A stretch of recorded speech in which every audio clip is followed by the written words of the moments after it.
Hello viewers, and welcome to yet another edition of AAU Talks, coming to you live from the Sudanese capital Khartoum. Precisely, we are at the University of Khartoum, and today we are going to interview on the role of higher education in the development of the Continental Education Strategy. I am your sitting host. My name is Ransford Bekoe. But before I introduce my guest for today, shall we go for a very short break? جامعة السودان العالمية تهنئ الطلاب الناجحين في الشهادة السودانية وتتمنى لهم النجاح في دراساتهم الجامعية وتدعوهم للتعرف على برامجها المتميزة في تخصصات بكالوريوس الطب والجراحة، بكالوريوس طب الأسنان، بكالوريوس الشرف في الصيدلة، بكالوريوس المختبرات الطبية، بكالوريوس علوم التمريض، بكالوريوس الشرف في الهندسة، بكالوريوس الشرف في الحوسبة ونظم المعلومات، بكالوريوس الشرف في العلوم الإدارية، بكالوريوس الشرف في الاقتصاد والدراسات المالية والمصرفية، بكالوريوس الشرف في السياحة وإدارة الفنادق. جامعة السودان العالمية، قومية التوجه، عالمية التطلع.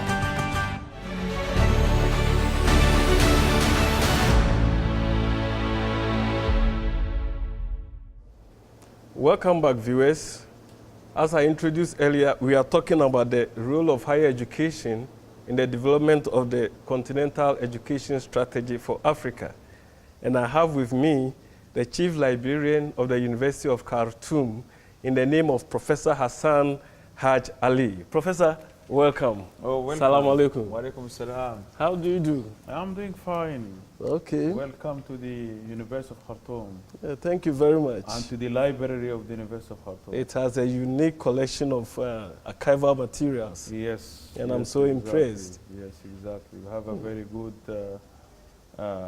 archival and rare books and also current books. So we have a very rich collection, actually. You do, you do. And I hope the whole world gets to know what the university has to offer in terms of library materials. I hope so, and we are counting on you to promote our collections also. Inshallah, it shall be done. Okay, then, thank you. Okay, Professor, today we are talking about the African Union's Continental Education Strategy for Africa. You know, it was developed in 2016 and it's a 10-year program. Yes. We are already into the third year. Yes. So how popular is the Continental Education Strategy? Actually, it is still on the educators' level now, and there is a need now to move this and to spread the word to the general public to know about this strategy, because it is very important, it's very vital for the future of the continent as a whole, because as we all know, education is one of the primary drivers of development. Yes. We have examples from East Asia and other countries who are able to achieve development through enhancing and promoting the educational system there. Okay. But don't you have fears that 3 years into the strategy, is it not going to feel like the first and second decades of education for Africa? Because if 3 years, we are now conceptualizing how to move forward, and we have about 7 to 8 years more, are there no fears? Because it doesn't seem to be so popular. Yeah, yes, this is exactly. I think this is one of the challenges now facing this strategy, is how to move forward to the implementation stage. Although the strategy itself mentioned this, they said one of the major challenges for moving this strategy forward is the ability of those administering higher education institutions, yes, to be able to implement this. So the implementation, I think, one of the crucial challenges. Actually, the strategic objective 12 calls for a coalition of all education stakeholders. Who should be responsible for this coalition? Is it at the country level, continental level, institutional level? Who should be responsible? I think, from my own perspective, this should be at the national level. Okay. because we already have the commitment of the head of states, those are responsible. Okay. Yeah. And now we need to see at the national level how those who show their commitment on the summit of the African Union, Okay. how they are going to move forward and to implement it at the national level. And especially now we are seeing some initiatives in some countries that are trying to forge this partnership between universities, the private sector, and the government. Okay. So we are counting on this on the national level to move forward. But I think also the universities and the higher education institutes also, they have a responsibility Okay. to initiate some programs Exactly. because they need to reach out to, especially to the private sector, Yeah. and especially if you know that the majority of the universities now in Africa are public universities. Okay. It's true now we are seeing an increasing number of private universities, but still the public sector is the largest. And so we need to engage the private sector. And even here in Sudan, we have now some initiatives Okay. that prove successful. Mm.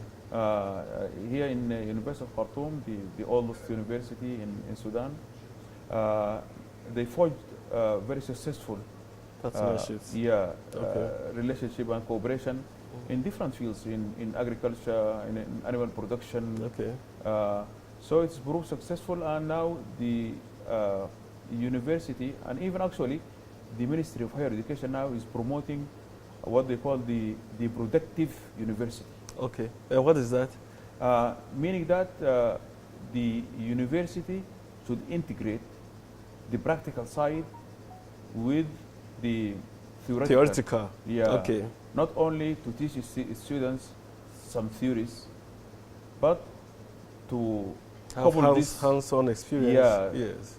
And we have some universities here.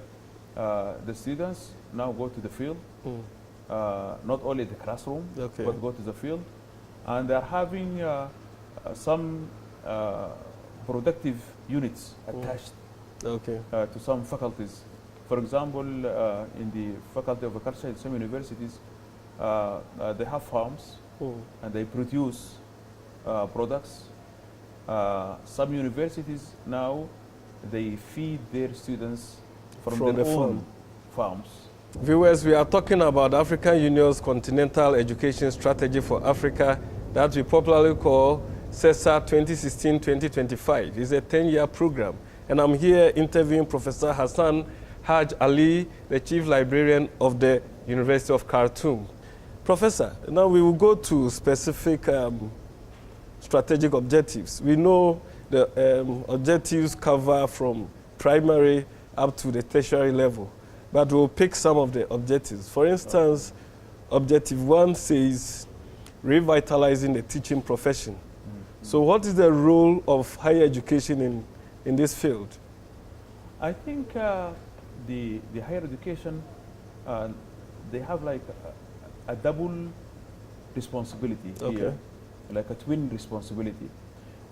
First, by building the capacity in their own students, and especially in the colleges and faculties of education. Right. And by this, we will help the elementary schools, the secondary schools, in having good teachers there. And this is from my own experience in the cornerstone for improving the elementary school and the secondary school. Another responsibility in this regard is to help the professors in the university to build their capacities in the new techniques of teaching, and of engaging also the students. Okay. And this is mean that this is a continuing process because the traditional way that when the professor finishes PhD, he will come to the university. Some of them, they will just relax, and they think now they have got their training. But as we know, knowledge is moving fast. Exactly. There are every day we are seeing innovations. Exactly. In teaching techniques, in how to improve the quality of the students. So by improving the quality of the teachers and the professors in the university, also we will contribute to this one. Especially, we are facing this big problem of brain drain. Exactly. Now in Sudan, we are facing this problem. But now they say it's brain circulation because those who go out, they come back. I hope so, but sometimes they don't come. Sometimes they don't. Yeah, sometimes they don't. As visiting faculties, no, as researchers. For some of them, they come as visiting, but they are very limited number. Yeah, if you compare those who are moving out with those who are coming in, you will find a large discrepancy between the two in the numbers. But the economists tell us that they repatriate some funding. Yeah, this is this might be also just to compensate for this.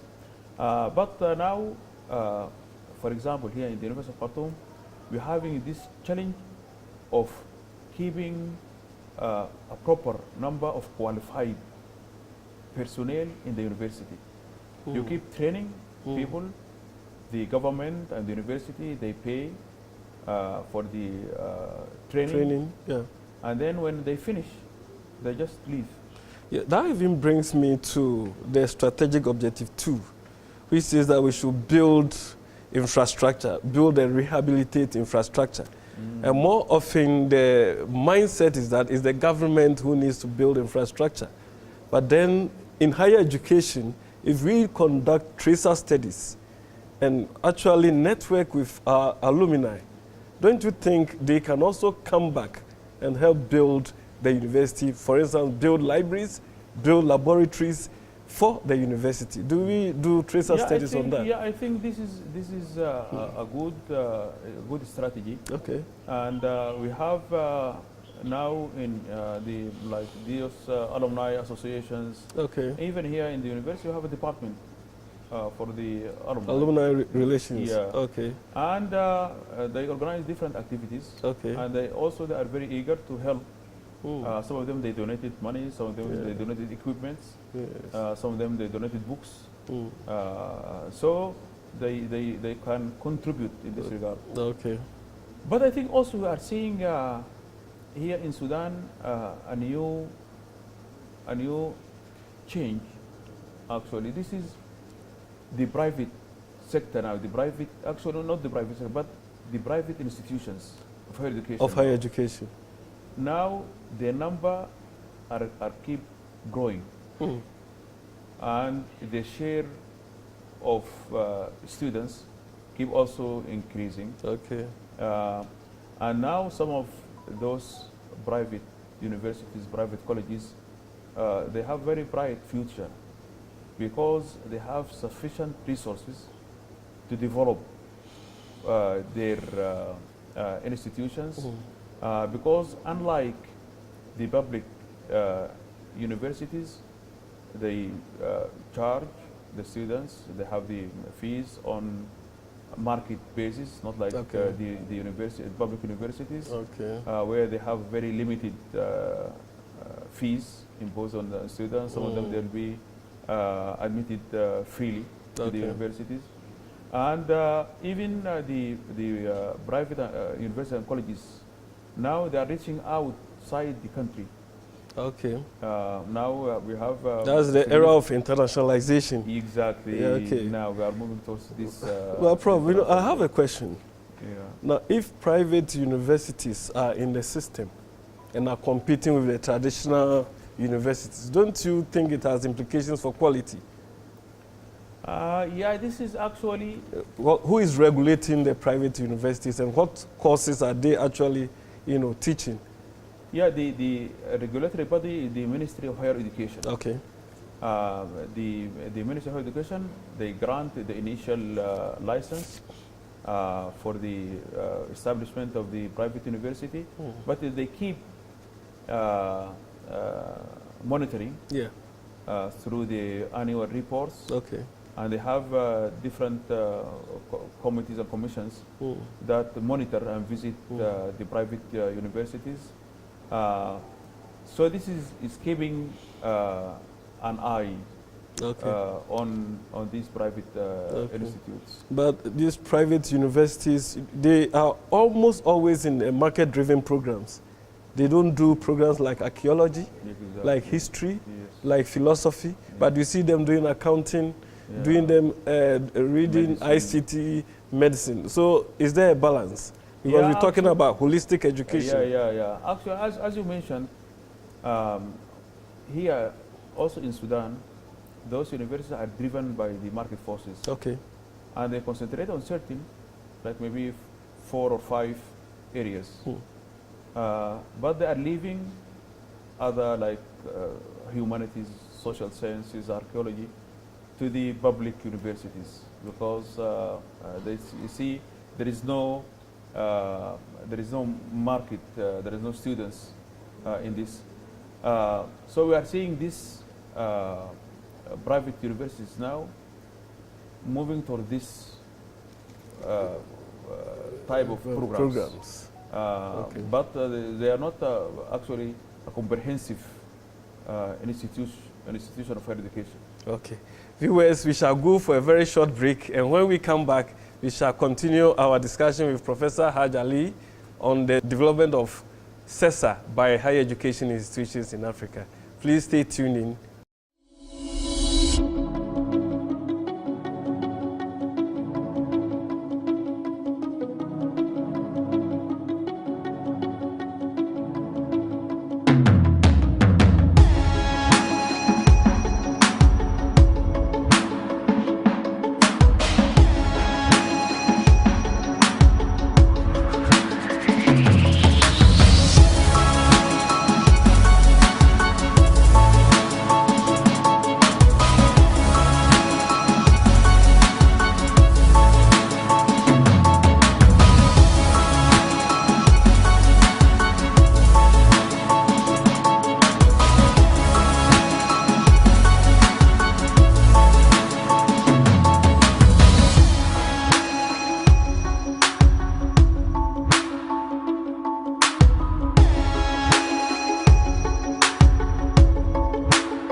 Welcome back, viewers.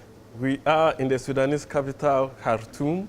Precisely, we are at the University of Khartoum, and we are now focusing on the continental education strategies under AAU talks. I have with me Professor Haj Ali, who is the Chief Librarian of University of Khartoum. Prof, you are a social scientist. Yes. Now we are going to talk strategic objective 3. That is harnessing the capacity of ICT for the continental education strategy. What is your take on that? I think this is a very also important objective. Okay. Because by this we will be able to connect a large number of education institutes in the continent. Okay. Because in the past, if you want to communicate or to engage with other universities, it's very costly and it will take time and money. Now, the ICT is accelerating the way we would be able to connect, to network with colleagues from different parts of the continent, and the colleagues from different universities, they collaborate between each other, and they share the resources between these.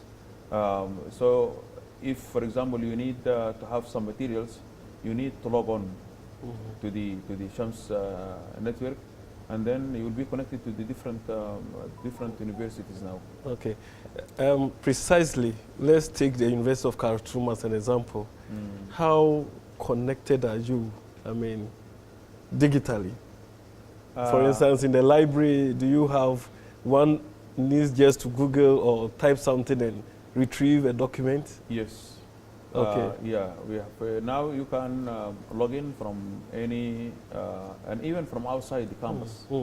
And you can log in to our catalog in the university. Okay. And you can see the different types of books that we have available here. Okay. We have some digital items also, and you can access them from anywhere in campus. Okay.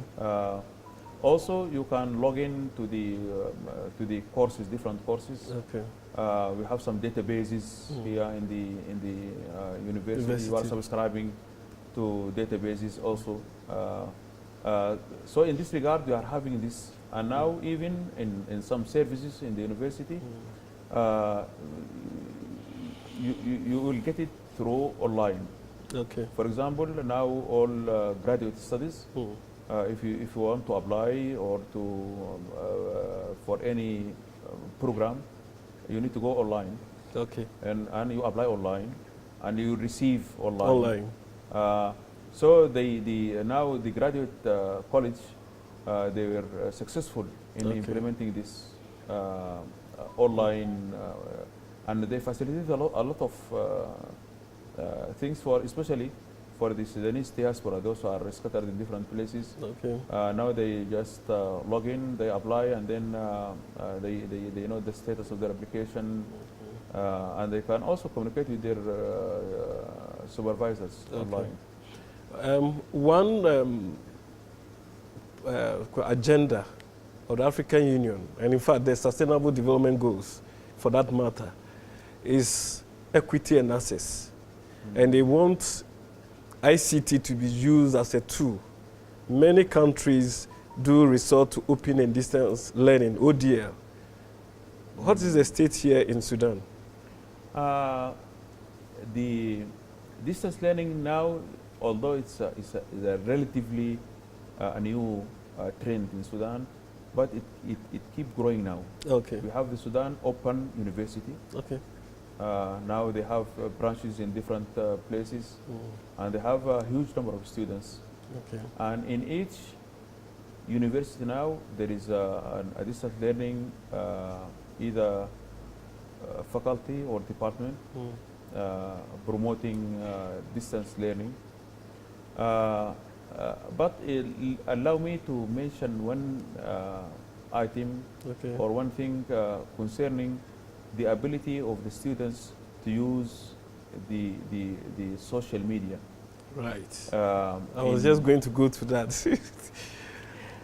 According to the statistics of the Ministry of Higher Education, those who apply for admission to the universities last year, around 54%, they use their mobile to apply to the universities.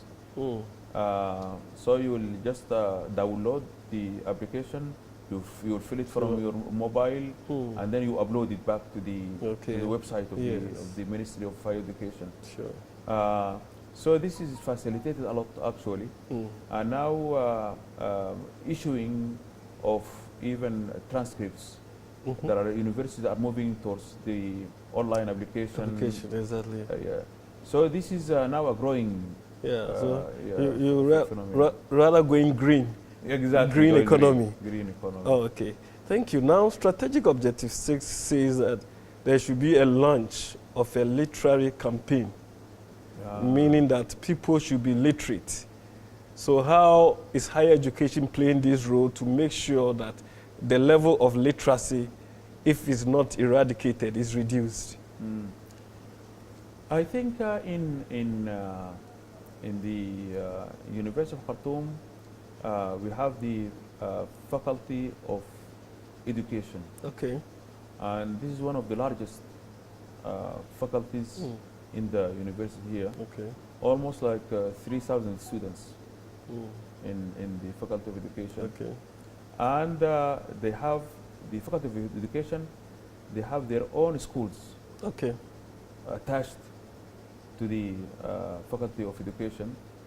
And these schools, they have programs like community service. So they help actually in,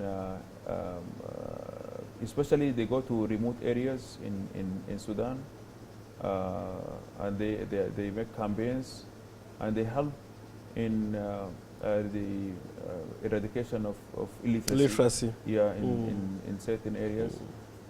Also, a lot of Sudanese professors in the different education faculties, they also participate in the national plan for the eradication of illiteracy in the country. Don't you think that we're still using ICT, the traditional ones, the radio, the TV? Can it be used by the university to promote literacy? For instance, you could have a weekend, literacy class for various strata of the population. Those who are semi-literate, those who are illiterate, to prop them up to just learn to read and write. I think this might be also a good idea. Now a number of universities, including the University of Khartoum, they have a radio station. Yes. And the radio station now being heard and listened in different parts of the country. Good. And they give like a general programs. And the main idea is to how they enhance the general understanding of the public in general about different issues. So information dissemination. Exactly. Yes. Information dissemination. But they can also develop a course for people to learn. No, not only learning to write, but numeracy and even another language, as part of the curriculum. Yeah, I think I noticed in some universities we have different campuses. Okay. For example, I went to in northern Sudan called Wadi Nil University. Wadi Nil. Okay. Yeah, and they have community colleges in the small villages. And when I asked them how these different community colleges are functioning, whether they are of use to the general public, they told me this is very, have a very unique exercise. The women, when they finish their home work, after like in the middle of the day, they go to these community colleges. Perfect. And then they study and they learn different things, and some of them related to their own work or to their own home. That's a very good showcase. Yeah. Okay. So this is a very, I think, a very unique example and good example. Okay. Viewers, we're talking about the role of higher education in the development of the continental education strategy for Africa, and we are focusing on the case study of Sudan. And I am with Professor Haj Ali, who is the Chief Librarian of University of Khartoum. Professor, now we are going to specifics. The agenda, CESA 2016-2025 specifically mentioned that we should strengthen maths and science. This is broad. Do you think we are skewing our academic programs too much to mathematics and science and leaving the social sciences? Actually, our experience here in Sudan, it might be similar to other African universities, I'm not sure about this, but now the majority of those who are entering the universities, the majority, more than half, those who studied humanities and social sciences, like 55% of them. Okay. We have here, we call it the Sudanese certificate. Okay. Those who are trying to go to the universities, they stood for a national exam. So 55% of them, they studied social sciences and humanities. Now, very few, they study now mathematics. Very few. Very few. And now this is a problem now for the Sudanese now. And even when they get into the university, we have only limited number of students who are interested in pursuing mathematical studies, going to faculty of mathematical studies here in the University of Khartoum, very few. And even now the faculty of engineering, they are now also in Sudan, they are facing a challenge of attracting enough students. Still, for example, this year, those who were admitted to the faculty of engineering in different universities of Sudan, still have some vacancies. So how do we demystify the fear of maths and science? Because that's the focus of the African Union, that we need to strengthen these programs. I think probably we need to go to the elementary level. Exactly. Yeah, exactly. And try to promote and to teach our students that mathematics is not that difficult. Yeah. And also to demonstrate to them the usefulness of math. But I think the challenge here, now we are competing with the market forces. Yes.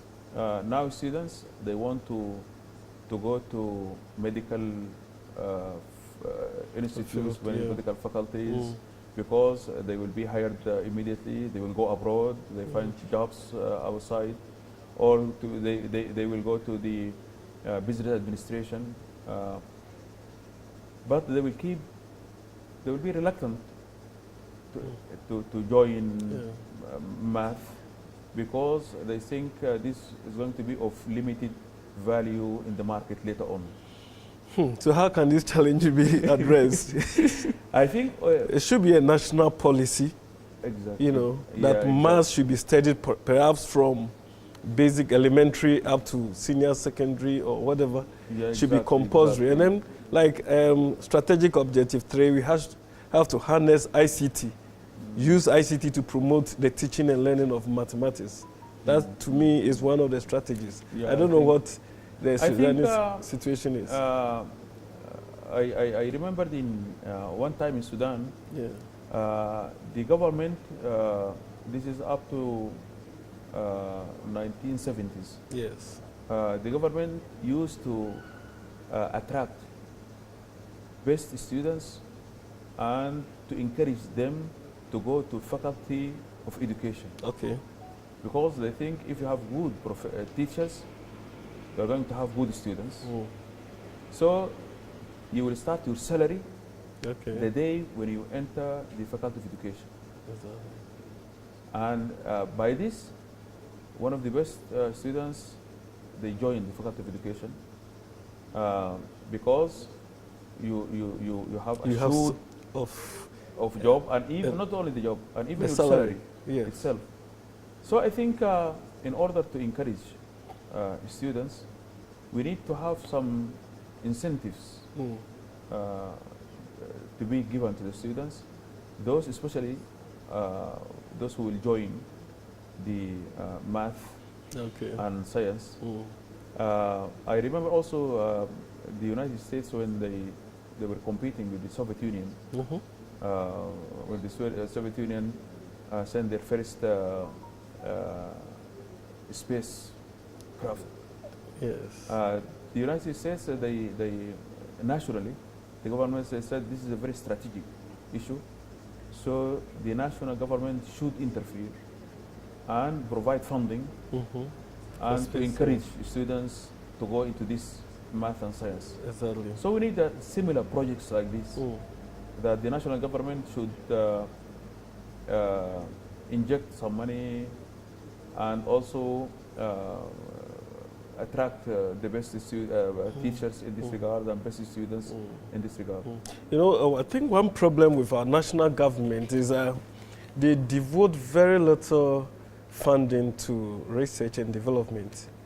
Way back in 1980, the Lagos Plan of Action said that about only 1% of GDP should go into research and development. But currently, it looks like just about 1 or 2 countries in Africa have such funding for R&D.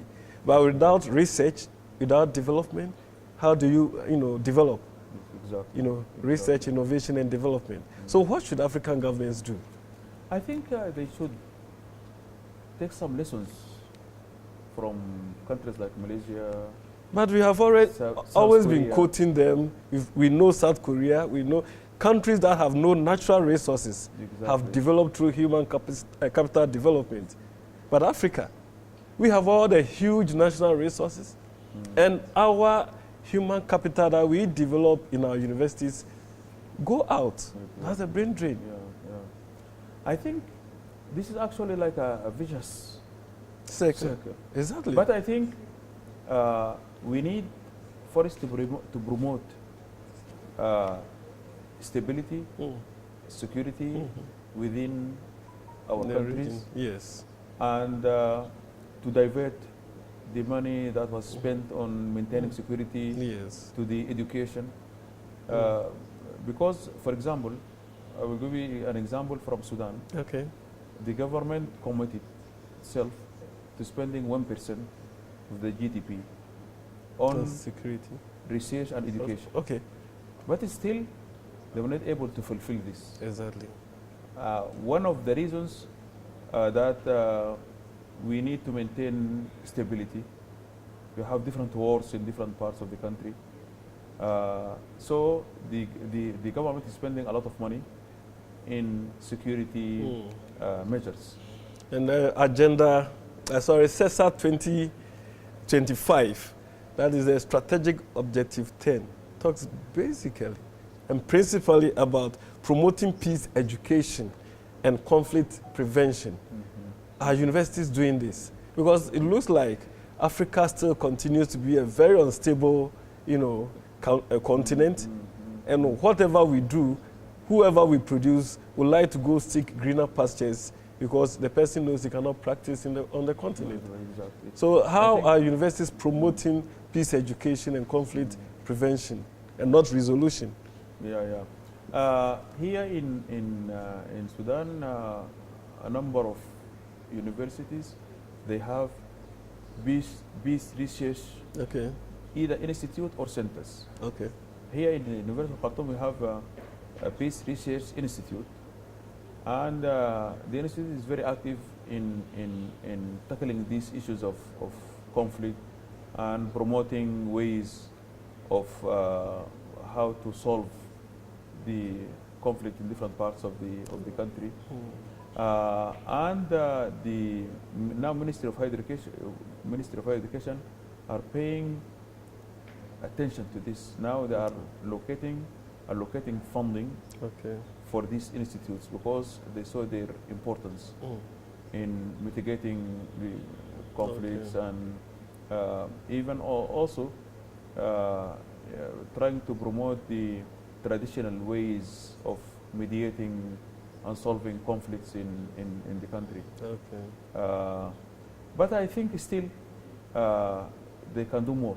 They can do more. Yeah, because still these centers and institutes are either underfunded or understaffed. Okay.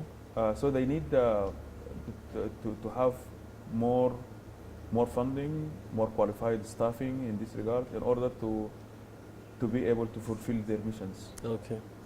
Before we wrap up, you are a social scientist. Are you concerned that Africa is not producing enough human resources to meet its continental development agenda? Yeah, I think I'm concerned because what I'm seeing in that we are graduating now a significant number of graduates, but they will not stay on the continent. Some of them they get frustrated because of lack of sufficient resources. Enabling them to fulfill their mission, their duties. But at the same time, we are seeing some bright examples in some African countries.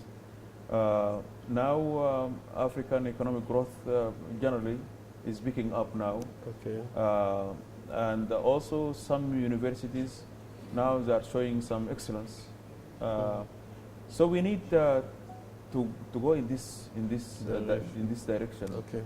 I think the union, the African Union of African Universities, they should shoulder this responsibility. This spearhead the cooperation and networking between the different universities, showing the different good practices in different parts of the continent, and by this they will promote good education, and this will reflect at the end on the development of the continent. Okay. Viewers, continue following us on Twitter at AAU_67 and on YouTube and on Facebook and on our dedicated TV station, tv.aau.org. We are wrapping up on a very nice discussion on the higher education role in the development of the continental education strategy for Africa. But before we wrap up, I have a final word for Professor Haj Ali. Prof, African universities seem to be churning out graduates who are not fit for the job market, or so it has been said.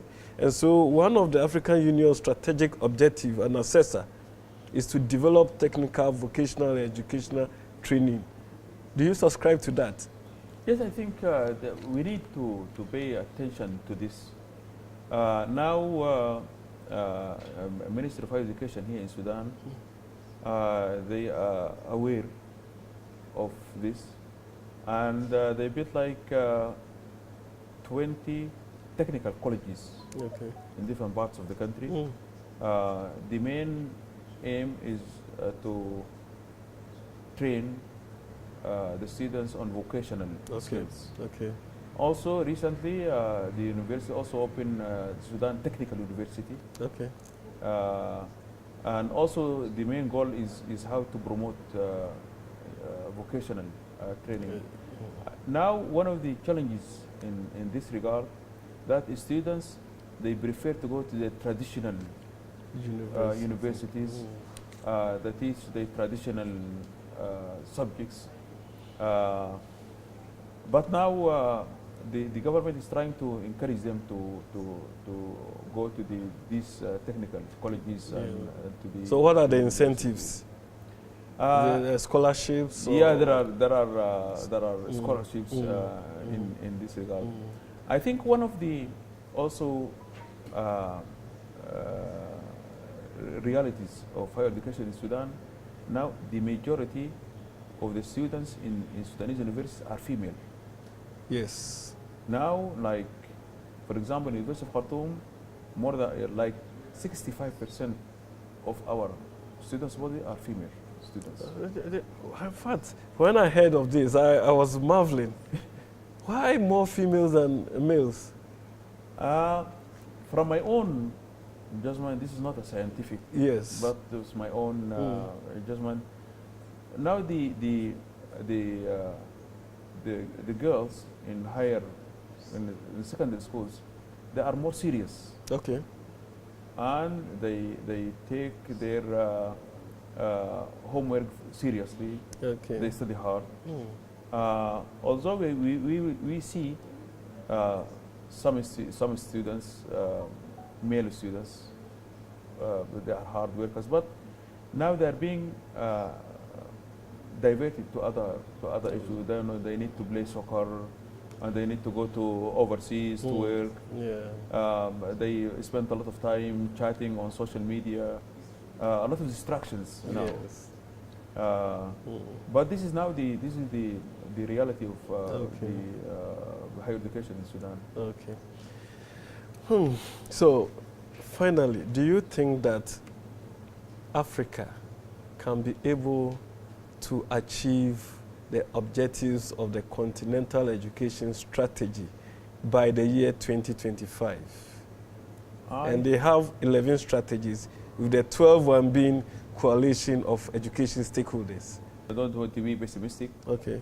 but I think we will not be able to achieve all these strategic objectives. But Sudan has been able to achieve gender parity Yes, and exactly. equity And and equality. Exactly. And we have more females than males. Yes, this is true. Congratulations. But, this is true. But I think if we achieve like 50%, then for me this is a success.